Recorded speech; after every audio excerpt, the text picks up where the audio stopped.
कामाख्या मंदिर में शनिवार से वार्षिक अम्बुबासी मेला शुरू होने के कारण देश भर से बड़ी संख्या में श्रद्धालु पहुंच रहे हैं और आज महू अम्बुबासी मेला का तीसरा दिन है और पूरे भारत में देवी की 51 शक्तिपीठ है, जिसमें से एक कामाख्या देवी का मंदिर भी है और देश भर से लाखों लोग इसमें शामिल हो रहे हैं। और इस बार ये मेला असम के गुवाहाटी में 22 जून से शुरू हुआ है और अम्बुबासी मेले की निवृत्ति 26 जून को की जाएगी और मंदिर का मुख्य द्वार 26 जून की सुबह खोला जाएगा।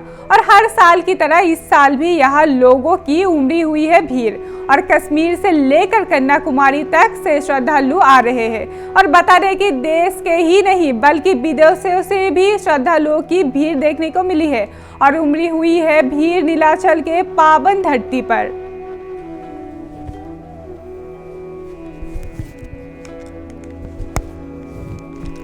कामाख्या मंदिर में अम्बुबासी मेला का आज तीसरा दिन है और भारत के 51 शक्तिपीठ में से एक है कामाख्या धाम और सुबह से ही कामाख्या में श्रद्धालुओं की लंबी कतारें देखने को मिल रही है और अम्बुबासी मेले की निवृत्ति 26 जून को की जाएगी। बता दें कि मंदिर का मुख्य द्वार 26 जून का सुबह खोला जाएगा और आज है महाअम्बुबासी मेला का तीसरा दिन। नीलाचल में मां कामाख्या की गूंज।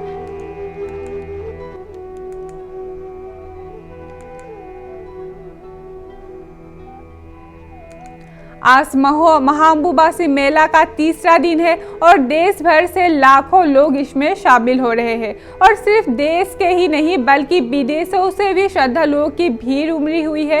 और नीलाचल के पावन धरती पर एमबी न्यूज़ हिंदी का मां कामाख्या मंदिर में अम्बुबासी मेला के दौरान चॉकलेट बाबा से की खास बातचीत और इस खास बाबा के पास वाकी टॉकी भी है और भक्तों को प्रसाद के तौर पर चॉकलेट देते हैं ये बाबा और इसलिए उनका नाम है चॉकलेट बाबा। आइए देखते हैं उनसे खास बातचीत। मां कामाख्या मंदिर में और अम्बुबासी मेला शुरू हो चुका है और देशी विदेशी भक्तों के साथ जो साधु सन्यासी भी पहुंचे हैं और हम अभी श्री महंत रंजीतानंद गिरी जी महाराज जो चॉकलेट बाबा के नाम से प्रसिद्ध है उनसे बातचीत करने जाएंगे।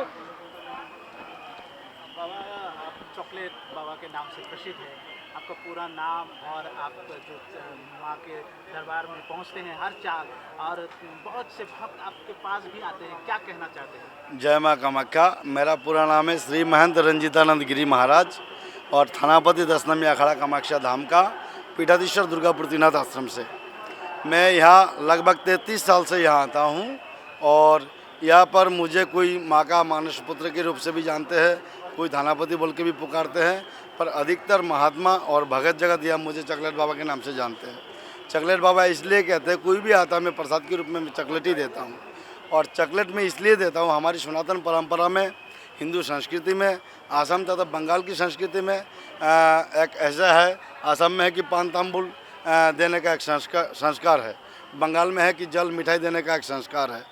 तो अतिथि देव भव का हम लोग सत्कार करते हैं, आदर करते हैं, इसलिए कोई भी आता है प्रसाद देना हमारा एक स्वाभाविक होता है, इसलिए हम कोई भी आता तो चॉकलेट देते हैं। लाखों लोग हमारे पास आते हैं सुबह से शाम तक, तो हम इतने रसगुल्ला लड्डू कहाँ से लाएंगे और इतने बनाने में भी बहुत लोगों की ज़रूरत होगा, इसलिए तैयार रेडीमेड कंपनी का चॉकलेट भगत लोग लाते हैं, चढ़ाते हैं मेरे को, हम वही जय माँ बोल करके देते हुए प्रसाद हो जाता है। और ये चॉकलेट खा करके लोगों को अच्छा एहसास होता है। पैदल चल करके आते हैं तो गला सूख जाता है, फिर बाद में मुंह में पानी आ जाता है चॉकलेट खाने से, कहता है बाबा हम स्वस्थ हो गया, हमारे शरीर अभी ठीक है, हम मानसिक रूप से फिट है। तो ऐसी भावना इनकी है, तो वो आशीर्वाद लेने के लिए आते हैं माई के पास और यह जब चॉकलेट मिल जाता है उनको ऐसा लगता है कि ये हम चॉकलेट इनके मिलते ही वो आशीर्वाद मिल गया, ऐसा लोगों को लगता है। और हमारा भी ये विश्वास है कि जो भी आते हैं, क्योंकि हम जो देते हैं प्रसाद चॉकलेट को तो माँ का नाम लेकर के देते हैं, मुंह से अगर नहीं भी बोल पाते अंदर से हम माँ को ही बुला रहे हैं, माँ को ही रट रहे हैं। तो ये चॉकलेट जिसको भी मिलता है वो भी भाग्यशाली है। ये जो चॉकलेट है माँ का प्रसाद समझ के देते हैं? हाँ, मैं माँ का प्रसाद समझ के देता हूँ। एक प्रसाद तो माँ का अंग वस्त्र हुआ, एक प्रसाद जो सबसे बड़ा, और दूसरा प्रसाद अगर है पड़ा तो चॉकलेट बाबा का चॉकलेट है, बाकी तो प्रसाद ही है। यहाँ इस पर्वत पे यहाँ का मिट्टी भी प्रसाद है। इस पर्वत में ये जो लाखों लोग आए, इनका चरण का धूल भी प्रसाद है। तो अगर माई का रक्त वस्त्र के बाद कोई प्रसाद है तो चॉकलेट बाबा का चॉकलेट है। खासतौर से अभी सुनने में आ रहा है कि आप वॉकी टॉकी भी यूज़ कर रहे हैं, किस लिए? हाँ, वो ये वकी टोकी इसलिए हम यूज़ करते हैं कि हमारा इतने बड़ा अखाड़ा है, विस्तार बहुत बड़ा है और अलग अलग जगहों में अधिकारी गण है। कोई कोठार में है, कोई आपके कारोबार में है, कोई आपकी पद देख रेख कर रहा है।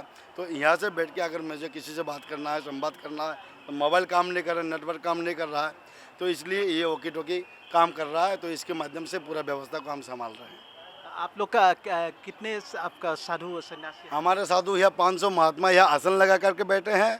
2,500 से 3,000 साधु रोज यहाँ प्रवेश करते हैं और निकलते हैं। और 5,000 से अधिक महात्मा पर्वत में कामरों में साधना कर रहा है।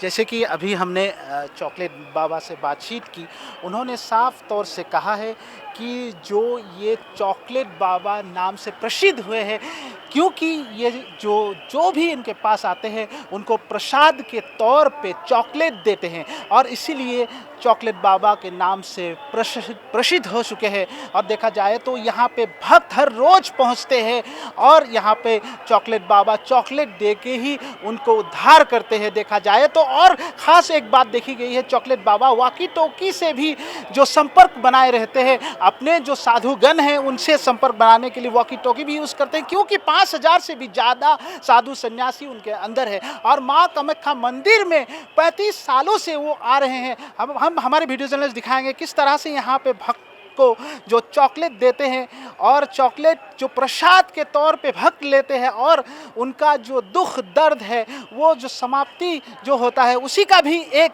जो प्रयास दिखाएंगे हमारे वीडियो जर्नलिस्ट। जिस तरह से यहाँ पे आसाम के अलावे भारत के अन्य राज्य से भी जो भक्त आते हैं और साथ ही साथ विदेशी भक्त भी यहाँ पे पहुँचते हैं।